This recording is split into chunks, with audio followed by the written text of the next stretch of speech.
بسم الله والحمد لله والصلاة والسلام على رسول الله وعلى آله وصحبه أجمعين. أما بعد،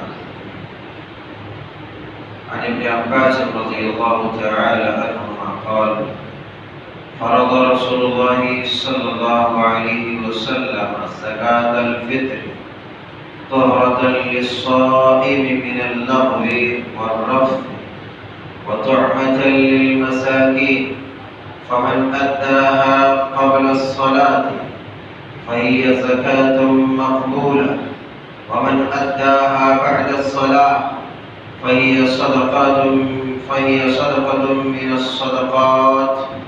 رواه أحمد في مسنده وابن ماجہ في سننه. آج کے اس درس میں زکوٰۃ الفطر اس پر واجب ہے، کیوں واجب ہے، ان باتوں کو انشاءاللہ تعالی جاننے کی کوشش کریں گے. واللہ المستعان علی ما تصفون. حضرت ابن عباس رضی اللہ تعالی عنہما روایت بیان فرماتے ہیں کہ اللہ کے پیارے حبیب علیہ الصلوۃ والتسلیم نے زکوٰۃ الفطر، جسے عام زبان میں فطرانہ کہتے ہیں یا فطرہ کہتے ہیں، فرض رسول اللہ صلی اللہ علیہ وسلم زکوٰۃ الفطر طہرۃ للصائم من اللغو والرفث. زکوٰۃ الفطر اللہ کے پیارے حبیب علیہ الصلوۃ والتسلیم نے فرض کیا. کس نے فرض کیا؟ اللہ کے رسول علیہ السلام نے. تو پتہ یہ چلا کہ اللہ تعالی کسی چیز کو علت و حرمت، کسی چیز کے بارے میں حلال و حرام کرنے کا اختیار صرف اللہ کو ہے، مگر کبھی کبھی شارع علیہ السلام اپنے رسول محبوب کو بھی دے دیا کرتا ہے. تو پتہ یہ چلا اس حدیث پاک سے کہ نبی صلی اللہ علیہ وسلم بھی اللہ کے حکم سے کسی چیز کو حلال اور حرام قرار دیتے، مگر اللہ کے حکم سے، اللہ کے حکم کے بغیر نہیں. اللہ نے یہ اختیار پیغمبروں کو بھی نہیں دیا کہ کسی چیز کو حلال و حرام کر دے. جیسا کہ آپ سورہ تحریم جب اٹھائیں گے آپ کو پتہ چلے گا کہ آپ نے قسم کھا لیا تھا اپنی بیویوں سے ناراض ہو کر کے کہ آج کے بعد میں شاید پیوں گا ہی نہیں. کائے کے لیے؟ بیوی حضرات میں سے چند نے کہہ دیا تھا کہ آج آپ کے منہ سے بو آ رہی ہے، بدبو، معاذ اللہ. تو یہ آپسی کچھ باتیں تھی. تو اس دن سے آپ ناراض ہو گئے، کہا کہ نہیں، میں آج کے بعد اپنے اوپر شہد کو حرام قرار دیتا ہوں. اللہ تعالیٰ نے فرمایا یا ایھا النبی لما تحرم ما احل اللہ. آپ کون ہوتے ہیں نبی کہ میں جس چیز کو حرام کروں، حلال کروں، آپ حرام کریں؟ تو کسی بھی چیز میں نبیوں کو بھی اختیار نہیں ہے کہ وہ حلال و حرام ٹھہرا دے، مگر یہ کہ اللہ تعالیٰ اس کی اجازت دے دے. واحد صورت آگے آئیے. تو نبی علیہ السلام نے زکوٰۃ الفطر، صدقۃ الفطر، فطرانہ جسے کہتے ہیں، وہ فرض قرار دیا. اس کی علت کیا ہے؟ ایک تو یہ ہے کہ یہ فرض کر دیا اللہ اس کے رسول نے، تو ہمیں اب ادا کرنا ہے. اس میں کوئی گنجائش نہیں ہے، اس میں نصاب وصاب نہیں ہے، کوانٹٹی نہیں ہے، اس میں مقدار نہیں ہے کہ کتنا مال رہے گا تو اتنا مال، جیسا کہ زکوٰۃ میں ہے کہ 7.5 تولہ یا 52 تولہ چاندی وغیرہ وغیرہ. تو ایسے اس میں کوئی خاص مقدار نہیں ہے. ہر مسلمان، مرد، عورت، بوڑھے، جوان، بچے، غلام، سب کے اوپر فرض ہے. جیسا کہ دوسری روایت اس کی وضاحت کرتی ہے. حضرت عبداللہ ابن عمر رضی اللہ تعالی عنہ روایت بیان فرماتے ہیں کہ فرض رسول اللہ صلی اللہ علیہ وسلم زکوٰۃ الفطر صاعا من تمر او صاعا من شعیر علی العبد والحر والذکر والانثى.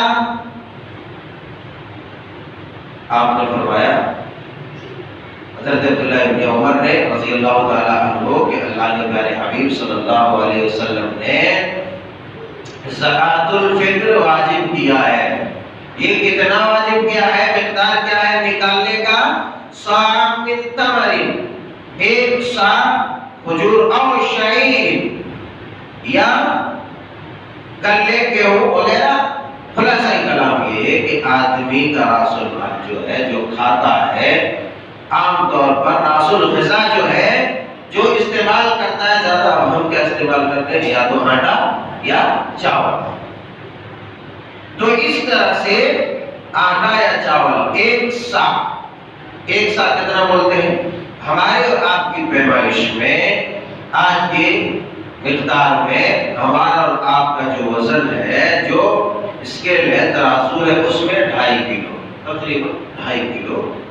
تو 2 کلو 500 گرام جو بھی ہو، آپ چاول یا آٹا یا جو آدمی کا راس الغذا ہے، جو کھاتا ہے، زیادہ استعمال کرتا ہے، وہ 2.5 کلو گرام کی مقدار میں مرد کی طرف سے، مرد، عورت، جوان، بوڑھے، بچے، غلام، نوکر، ہاں یہ کس کے ذمہ ہے؟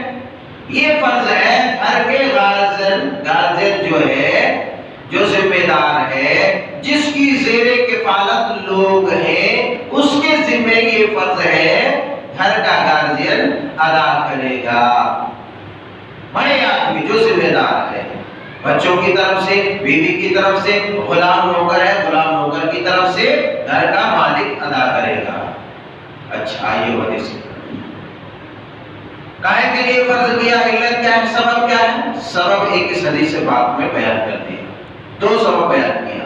تو حرمۃ للصائم من اللغو والرفث، اس کی علت یہ ہے، فرض کرنے کی حکمت یہ ہے، اب اللہ تعالیٰ اور اس کے رسول نے اپنے ماننے والوں کا کتنا خیال کیا ہے، یہاں سے آپ اندازہ لگا سکتے ہیں.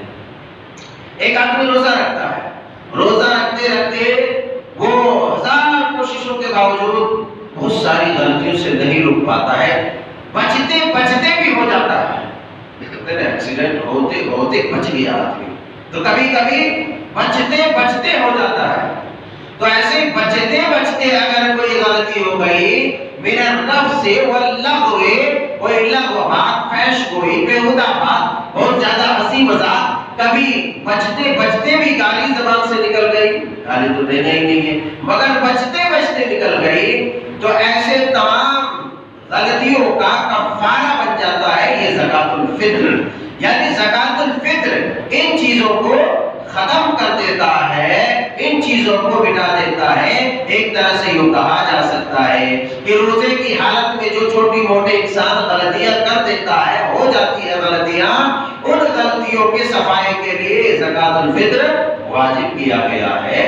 تو آپ دیکھیے اللہ اور اس کے رسول نے کتنا خیال کیا ہے کہ ایک بندہ اتنی مشقت سے، اتنی تکلیف سے روزہ رکھتا ہے، بھوک کی شدت ہے، پیاس ہے، ساری ضروریات ہے، یہ روزے رکھنے کے باوجود سارے کام کاج کو ڈیل کرنا پڑتا ہے.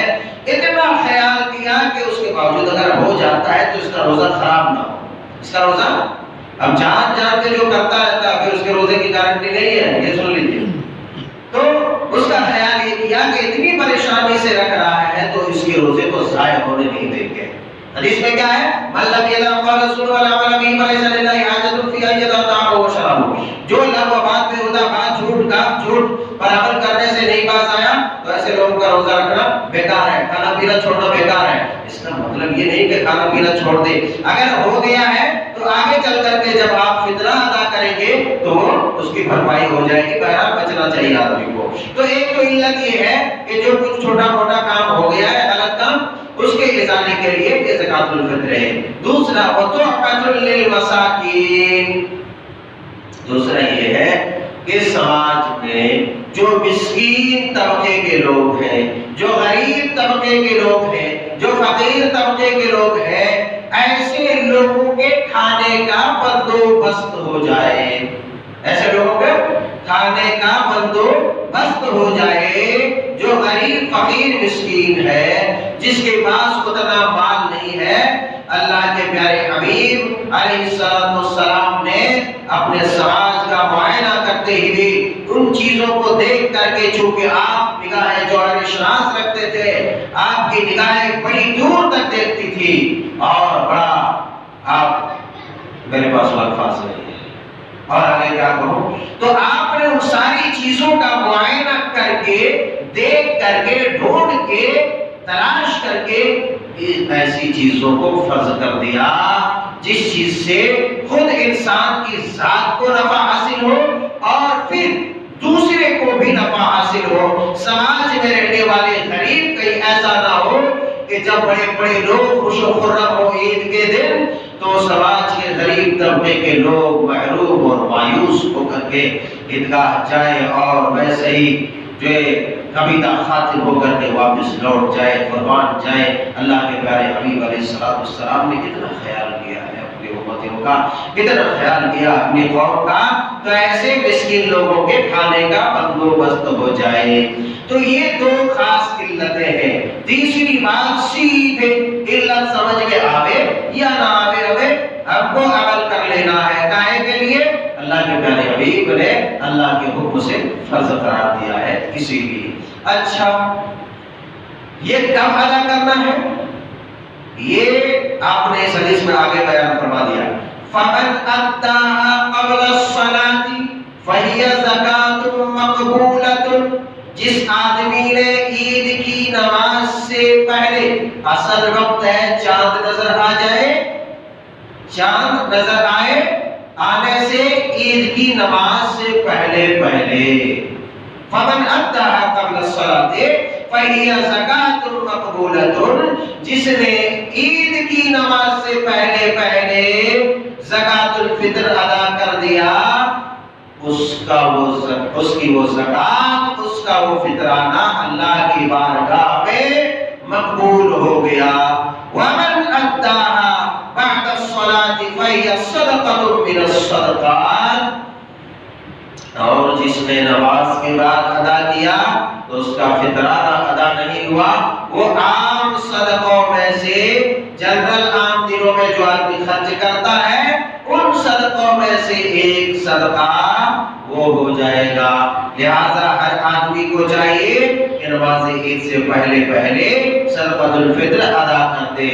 اچھا اب مسئلہ پیدا ہوتا ہے، چونکہ ہم جہاں پر رہتے ہیں وہاں کے حالات اور وہاں کا ماحول جو ہے کچھ الگ ہی ہے، نماز سے پہلے ادا کرنے کا تقریباً یہاں کچھ ایسا سسٹم صحیح نہیں لگتا ہے یا لوگوں کی ضروریات پوری نہیں ہوتی ہے، تو ایسی صورت میں 3 دن 4 دن 5 دن پہلے بھی ادا کیا جا سکتا ہے۔ ایک دوسری روایت حضرت عبداللہ ابن عمر رضی اللہ تعالیٰ عنہ کی ہے، وہ زکوٰۃ الفطر ادا کرتے تھے 3-4 دن پہلے ادا کر دیا کرتے تھے، تو علماء کا اس بات پر اتفاق بھی ہے کہ 3-4 دن 5 دن پہلے ادا کرتے تھے، کوئی حرج کی بات نہیں ہے، مگر نماز عید سے پہلے آدمی ادا کر دے۔ کیا ادا کرے، کتنا ادا کرے، آپ نے یہ بھی سن لیا۔ اچھا کس کو دے، کون اس کا مستحق ہے، یہ بھی تو جاننا ضروری ہے۔ تو ایسے آدمی جس کے پاس ایک دن کے کھانے پینے کی غذا بس ہو جاتی ہو اور مال بچتا نہیں ہو، یعنی انتہائی غریب قسم کا جو لوگ ہے، اب سماج میں اندازہ لگایا جا سکتا ہے کہ کون ایسا انسان ہے جو ایک دم غریب ہے، اسے زکوٰۃ الفطر ادا کر دیا جائے۔ آپ نے یہ بھی جان لیا کہ کس کو دینا ہے اور یہ بھی جان لیا کس کے طرف سے۔ اگر چاند رات کو پیدا ہو گیا بچہ تو اس کے جانب سے بھی آپ کو فطرانہ ادا کرنا ہے۔ چاند رات کو بچہ پیدا ہوا تب بھی اس کے جانب سے، اب اس میں کیا حکمت ہے، کیا علت ہے، اس کا علم رکھنے والا اللہ تعالیٰ ہے، ہم اس پر بحث نہیں کریں گے، بس شریعت کا مسئلہ ہے، ہمیں عمل کرنا ہے۔ تو بعض نے تو یہ بھی کہا ہے کہ اگر عید سے نماز سے پہلے پیدا ہو جائے تو بھی فطرانہ ادا کرتے، تو اس طرح سے فطرے کا ایک مختصر خاکہ تھا جو ہمیں ادا کرنا چاہیے، اور ہر مسلمان کی طرف سے اس میں غریب امیر کا کوئی فرق نہیں ہے، کوئی فرق نہیں، سب غریب بھی ادا کرے اور امیر بھی ادا کرے۔ اب غریب جیسا کہ آپ نے سنا ہے ایک دم نہتھے ہے، کچھ بھی نہیں ہے، تو ایسے لوگوں کے لیے تو نہیں ہے، مگر جو اچھا کھاتا پیتا چلتا پھرتا ہے اس کے ذمہ بھی ہے جو فطرہ ادا کرے، تاکہ جو انہوں نے روزوں کا اہتمام کیا ہے اس میں جو کوتاہیاں ہوئی ہے وہ بھی ختم ہو جائے، اور جو سماج کی اس سے بھی نہتھی میٹھے قسم کا لوگ ہے اس کا بھی کام بن جائے۔ اللہ تبارک و تعالیٰ سے دعا ہے کہ مولا کریم ہم سب کو اسلام کے ہر رکن پر ادا کرنے کی، ہر کام کو کامل طریقے سے ادا کرنے کی توفیق عطا فرما،